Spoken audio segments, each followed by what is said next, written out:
Buonasera da Leandro Maggi, lo vedo in diretta. Nella splendida cornice della Sala Europa a Taglio di Po si è svolta la cerimonia di premiazione degli studenti meritevoli di borsa di studio e attestato.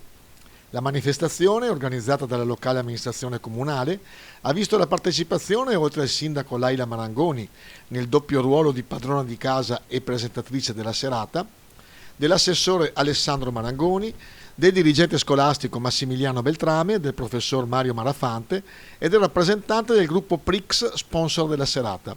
Il premio, riservato ai ragazzi tagliolesi distintisi nell'ambito scolastico, era diviso in 3 categorie: scuole medie, scuole superiori, laurea di primo livello. Per le scuole medie sono stati premiati, in ordine alfabetico, Bassani Viviana, Marica Carlini, Emma Ferro, Marco Frigato, Giulia Sgobbi, Anna Turolla, Kim Giulia Zanini. A loro un attestato ed un assegno di 250 euro.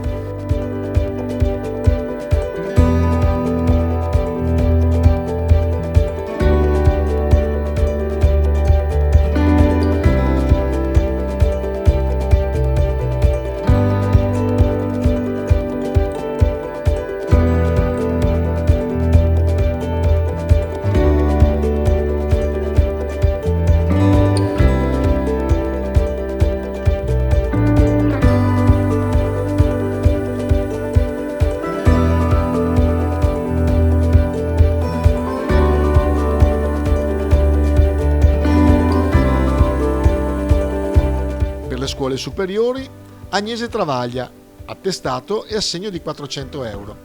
Ha ritirato il premio il papà perché Agnese è impegnata a una sessione di esame a Trento. Per la laurea di primo livello, Maria Temporin, attestato e 600 euro. Sono stati anche premiati gli studenti che hanno partecipato alle Olimpiadi di matematica, dimostrando di avere un particolare talento in questa disciplina. Alla loro passione e alla loro abilità un attestato di merito e 150 euro. Il premio, che sottolinea il loro impegno e il loro talento, è andato a Astolfi Dominguez Riccardo, Matteo Duma, Giorgia Duò, Marco Marafante, Giacomo Padovan e Filippo Prencisvalle. La cerimonia di premiazione ha rappresentato un momento importante per la comunità di Taglio di Po, che ha visto riconosciuti i suoi studenti più meritevoli e ha avuto l'opportunità di festeggiare insieme a loro i loro successi. L'amministrazione comunale ha sottolineato l'importanza di investire nell'istruzione e nel futuro dei giovani, sostenendo iniziative come questa che premiano l'impegno e la dedizione degli studenti.